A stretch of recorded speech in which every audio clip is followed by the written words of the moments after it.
हाय and नमस्कार बच्चों। मैं फिर से आ गई हूँ आपके लिए लेकर हिंदी। तो आपको याद तो होगा ना कि अगर आपको करनी है हिंदी से प्रीत देन लर्न विथ मी। हाँ, आज हम लेके आए हैं आपके लिए एक नया पाठ। जी हाँ बच्चों, ये एक संकलित है। कौन सा पाठ? महिला की साहस गाथा। जी, महिला की साहस गाथा। गाथा यानी कथा, कहानी। एक महिला की हम उनकी साहस की कहानी बताने वाले हैं जो एक संकलित है। संकलित मैंने आपको पहले भी बताया है कि संकलित का अर्थ है इकट्ठा करना। यहाँ पर एक लेखक या एक कवि नहीं है, यहाँ पे 2-3 से ज्यादा लोग अपने सोच विचार जब एक जगह इकट्ठा करते हैं तो उसे कहते हैं संकलित।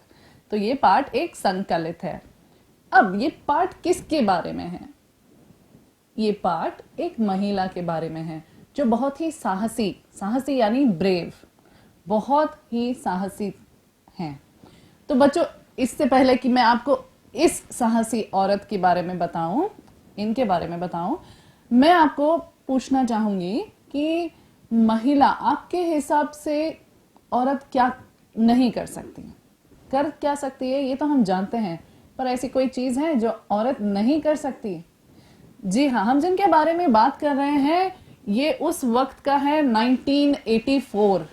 जी, जहां पर तब शायद लोग ये मानते थे कि औरत बहुत सारी चीजें कर सकती है, जैसे घर संभालना, बच्चे संभालना, छोटी मोटी चीजें उठाना करना, पर उनको फिर भी एक डेलिकेट औरत माना गया जाता है, उनको स्ट्रॉन्ग नहीं मानते। ऐसी कई लोग हैं जिनकी गलत फहमी एक औरत ने बहुत इजीली 1984 में दूर कर दी। आज तो हम जानते हैं कि औरतें कंधे से कंधा मिलाकर प्लेन उड़ा रही हैं, हर चीज कर रही हैं, ऐसी कोई चीज नहीं है जो औरत आज नहीं कर रही। पर 1984 में एक ऐसी औरत जिनका नाम था बिजेंद्री पाल। जी हाँ, बिजेंद्री पाल एक ऐसी औरत थी जिन्होंने क्या किया? जी हाँ, उनकी साहस इतनी थी कि उन्होंने पहाड़ चढ़ा, माउंट एवरेस्ट चढ़ने वाली पहली औरत वो थी बिजेंद्री पाल। जी हाँ बच्चों, हम उन्हीं की साहस के बारे में आज आपको और बताएंगे। हर औरत, हर इंसान में बल्कि एक ताकत होती है, साहस होता है। हम सब सिर्फ एक दूसरे को कमजोर मानते हैं, ये सोच हमें निकालनी है। हर इंसान साहसी होता है, चाहे वो मर्द हो या औरत। उसी एक सोच को उस वक्त जो लोग ये मानते थे कि औरतें नहीं कर सकती, क्योंकि पहाड़ चढ़ना आसान तो नहीं होता, उनके लिए बहुत कड़ा परिश्रम करना पड़ता है। क्या आप चढ़ पाएंगे एक पहाड़? आप शायद बोले हाँ नहीं, हाँ नहीं। उस वक्त 1984 में जहां पर लोगों की मेंटालिटी इतनी नैरो थी, वहां पर इन औरत ने यानी कि बिजेंद्री पाल ने पहाड़ चढ़ के वहां पर हमारा झंडा लहराया। जी हाँ, हम उनके बारे में अब बात करेंगे। महिला की साहस गाथा, यानी कि हम बात करेंगे बिजेंद्री पाल जी की साहस गाथा के बारे में। तो जैसे कि मैंने आपको बताया कि महिला की साहस गाथा किन के बारे में है? जी हाँ, बिजेंद्री पाल जी के बारे में। आइए सीखते हैं और उनके बारे में। तो पाठ का आशय, जैसे कि यह अब कवि परिचय नहीं है क्योंकि ये संकलित लिखा हुआ है, इसीलिए कवि परिचय नहीं है। पर इस पाठ का आशय क्या है, हम इस पाठ से क्या सीखेंगे? इस पाठ से बच्चे साहस गुण यानी कि ब्रेवरी, साहस कि हमें हमेशा साहसी रहना चाहिए। दृढ़ निश्चय मतलब हारना नहीं चाहिए। दृढ़ निश्चय यानी कि विल पावर, अगर हम चाहें तो क्या नहीं कर सकते। अथक परिश्रम, बहुत ज्यादा मेहनत। अथक परिश्रम यानी बिना थके हुए मेहनत करते जाना। मुसीबतों का सामना करना, जब भी हम अपने किसी लक्ष्य को पाना चाहते हैं तो हम बहुत जल्दी हार जाते हैं। हम सोचते हैं कि बस अब नहीं होगा, इससे ज्यादा नहीं कर सकते। पर नहीं, हमें कभी थकना नहीं है, हमें मुसीबतों का सामना करते जाना है। इत्यादि, इत्यादि यानी एक्सेट्रा आदर्श गुण सीखते हैं। तो हम ये सारे गुण सीखते हैं किससे? इस पाठ से। इसके साथ हिमालय की ऊंची चोटियों की जानकारी भी मिलेगी। अगर हम इस पाठ को पढ़ेंगे तो हमें ये भी जानकारी मिलेगी कि पहाड़ कैसे होते हैं, उनके बारे में और ज्यादा हम जानेंगे। ये पाठ सिद्ध करता है कि मेहनत का फल अच्छा होता है। आपने तो सुना ही होगा ना बच्चों की मेहनत का फल मीठा होता है, लेकिन ये पाठ सिद्ध भी करता है, क्योंकि ये कहानी सच्ची है, कोई मन घड़त नहीं है। ये एक महिला की सच्ची कहानी है जो साहस भरी है। इस लेख द्वारा छात्र ये जानकारी प्राप्त कर सकते हैं कि महिलाएं भी साहस प्रदर्शन में पुरुषों से कुछ कम नहीं हैं। तो हमें कभी भी महिलाओं को पुरुषों के अगर हम समान नहीं मान सकते तो उनको नीचे भी नहीं मानना चाहिए, कि औरत मर्द की तरह हर वो काम कर सकती है जो पुरुष कर सकता है। बछेंद्री पाल इस विचार का एक निदर्शन है, मतलब वो एक एग्जाम्पल है ये दिखाने के लिए कि औरतें मर्दों से कम नहीं हैं, पुरुषों से कम नहीं हैं। ऐसी महिलाओं से प्रेरणा पाकर छात्र साहसी भाव अपना सकते हैं। और ऐसी महिलाओं को देखकर जब हम ये कहानी पढ़ते हैं, ये पाठ पढ़ते हैं, तो हमें एक इंस्पिरेशन मिलता है ना, हमें प्रेरणा मिलती है कि हम क्या कुछ नहीं कर सकते अगर हमारा निश्चय, अब हमारा लक्ष्य सही है। तो आइए बढ़ते हैं पाठ की तरफ। पहली महिला एवरेस्ट विजेता बछेंद्री पाल को एवरेस्ट की चोटी पर चढ़ने वाली पहली भारतीय महिला होने का गौरव प्राप्त है। तो उनको ये गौरव प्राप्त है कि वो एक ऐसी महिला हैं जो पहली महिला हैं जिन्होंने माउंट एवरेस्ट की चोटी यानी शिखर, यानी जो ऊपर तक, माउंटेन के ऊपर तक जाके उन्होंने हमारे देश का झंडा लहराया था। वो पहली भारतीय महिला हैं।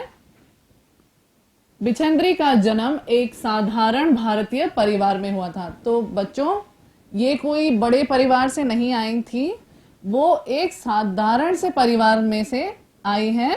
आपको ये भी याद होगा कि अब्दुल कलाम जी भी एक साधारण परिवार से आए हैं। तो देखिए बच्चों कि अगर हमारे मन में एक दृढ़ निश्चय है और हम चाहते हैं कि हम कुछ कर दिखाएं, तो ये फर्क नहीं पड़ता कि हम कहाँ से आए हैं, है ना।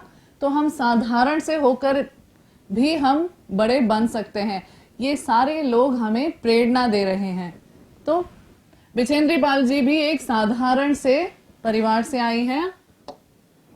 पिता किशनपाल सिंह, याद रखिए उनके पिता का नाम है किशनपाल सिंह, और माँ हसादेई नेगी की 5 संतानों में ये तीसरी संतान हैं।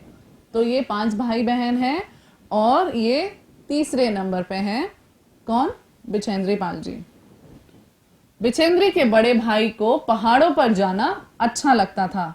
तो बछेंद्री जी के जो भाई हैं वो पहाड़ों पे जाते थे।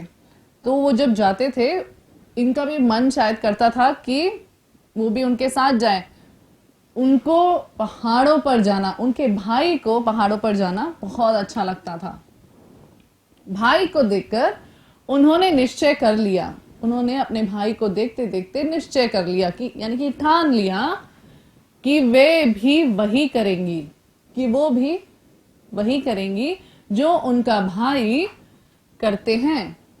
तो जैसे उनका भाई पहाड़ चढ़ते हैं तो उनको देखकर उनको भी इच्छा हुई कि मैं भी यही करूंगी। वे किसी से पीछे नहीं रहेंगी और उनके मन में आया कि मैं किसी से पीछे नहीं रहूंगी, उनसे बेहतर करके दिखलाएंगी और वो अपने भाई से भी ज्यादा बेहतर करके दिखलाएंगी। इसी जज्बे, तो बच्चों जज्बे क्या होता है? जज्बा यानी हौसला, अपने मन में ठान लेना, हौसला करना कि हाँ मैं ये जरूर करूंगी। हम लोग कई बार ऐसे सोचते हैं कि हम डॉक्टर बनेंगे, हम इंजीनियर बनेंगे, थोड़े वक्त के बाद हमारा हौसला कम होता जाता है क्योंकि पढ़ाई बढ़ती जाती है, हम मेहनत करने की नहीं सोचते। पर यहाँ पे बिजेंद्री पाल जी ने उन्होंने निश्चय कर लिया था कि मैं ये करके दिखाऊंगी, और उसी जज्बे यानी उसी हौसले को बरकरार रख के उन्होंने पर्वतारोहण का प्रशिक्षण लेना शुरू कर लिया। तो प्रशिक्षण का मतलब है उन्होंने प्रैक्टिस शुरू कर ली। बिछेंद्री को बचपन में रोज 5 किलोमीटर पैदल चलकर स्कूल जाना पड़ता था।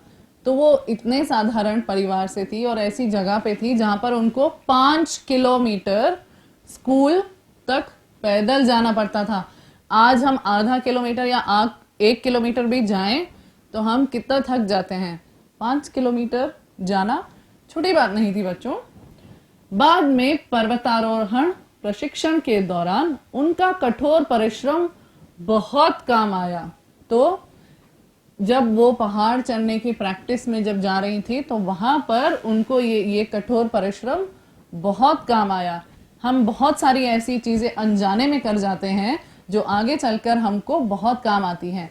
तो उनके लिए भी रोज स्कूल 5 किलोमीटर वो जाती थी, तो वो उनको बाद में पहाड़ चढ़ते वक्त बहुत काम आया। सिलाई का काम सीख लिया, तो उन्होंने सिलाई का काम भी सीख लिया और सिलाई करके पढ़ाई का खर्च जुटाने लगी। तो वो इतना आसान नहीं था, ऐसा नहीं था कि वो सुबह उठी और पर्वत चढ़ने के लिए तैयार हो गई।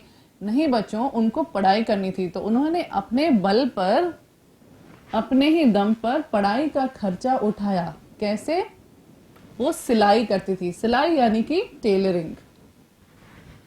इस तरह उन्होंने संस्कृत लैंग्वेज में MA तथा BEd तक की शिक्षा प्राप्त की।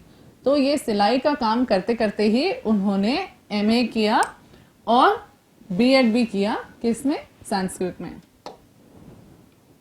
पढ़ाई के साथ साथ बिछेंद्री ने पहाड़ पर चढ़ने के अपने लक्ष्य को भी हमेशा अपने सामने रखा। तो पढ़ाई के साथ साथ वो सिर्फ ऐसा नहीं है कि सिर्फ पहाड़ चढ़ रही थी, उन्होंने पढ़ाई के साथ साथ बिछेंद्री ने पहाड़ पर चढ़ने के अपने लक्ष्य को, उन्होंने पढ़ाई तो करती थी, मेहनत करती थी, वो पढ़ाई कर रहे हैं, लेकिन उनका जो लक्ष्य था कि मैं पहाड़ चढ़ूंगी, वो उन्होंने उस जज्बे को छोड़ा नहीं। वो आगे बढ़ती रही, अपने सामने रखा। इसी दौरान यानी कि उसी समय उन्होंने काला नाग पर्वत की चढ़ाई की। तो वो कौन से पहाड़ पर चढ़ी थी बच्चों? काला नाग पर्वत। ये सब प्रैक्टिस, प्रशिक्षण का नतीजा है। तो उन्होंने काला नाग पहाड़ पर चढ़े थे। सन 1982 में उन्होंने गंगोत्री ग्लेशियर, तो 1982 में वो गंगोत्री ग्लेशियर जो 6672 मीटर्स की ऊंचाई पे था, तथा रूड गेरो जो 5819 मीटर की चढ़ाई की, जिससे उनमें आत्मविश्वास और बढ़ा। तो जैसे कि मैंने आपको कहा, आसान नहीं होता पहाड़ चढ़ना, इतनी ठंड होती है और फिर जब हम ऊपर जाते हैं तो ऑक्सीजन की कमी होती है। ऐसी बहुत सारी चीजें होती हैं बच्चों जो हमें लग रहा है कि चलो पहाड़ चढ़ लिया, कौन सी बड़ी बात कर ली। पर अगर आप कभी किसी भी चढ़ाई वाली जगह पर जाते हैं तो आप देखिए कि आपकी सांस फूल जाती है ना, बहुत ज्यादा टाइम। यहाँ पर तो 6672 मीटर यानी कि इतना ऊपर वो चढ़े, और 5819 मीटर। तो जब उन्होंने ये वाले पहाड़ चढ़े तब उनके अंदर आत्मविश्वास यानी कि सेल्फ कॉन्फिडेंस, उनका विल पावर और दृढ़ हो गया कि हाँ, मैं आगे भी चढ़ सकती हूं। अगस्त 1983 में जब दिल्ली में हिमालय पर्वतारोहियों का सम्मेलन हुआ, दिल्ली में जो पहाड़ चढ़ते हैं वो वाले जो ऑलरेडी पहाड़ चढ़ चुके हैं, जिन्होंने भी प्रैक्टिस की है, वहां पर सम्मेलन हुआ यानी कि गेट टुगेदर हुआ। तब वे पहली बार तेंजिंग नोर्गे आपको पता ही होगा, वो पहले पुरुष थे जो एवरेस्ट पर चढ़े थे, तथा जुंके ताबी जुंके ताबी वो पहली औरत थी जो एवरेस्ट पर चढ़ी थी, से मिली। ये आप याद रखिए कि भारत की पहली औरत बिछेंद्री पाल थी। इनसे पहले हमारे जो पुरुष थे जिन्होंने पहली बार माउंट एवरेस्ट चढ़ा था वो थे तेंजिंग नोर्गे और जुंके ताबी। तो बच्चों वो वहां पर सम्मेलन गेट टुगेदर हो रहा था जहां पर वो उनसे मिली। तब उन्होंने संकल्प लिया, संकल्प यानी कि उन्होंने निश्चय, इट्स लाइक अ प्रॉमिस, उन्होंने डिसाइड कर लिया कि बस अब मुझे यही करना है कि वे भी उनकी तरह। तो उस सम्मेलन में जब वो उन दोनों से मिली तब उन्होंने निश्चय कर लिया कि हाँ मैं भी उनकी तरह एवरेस्ट पर पहुंचूंगी।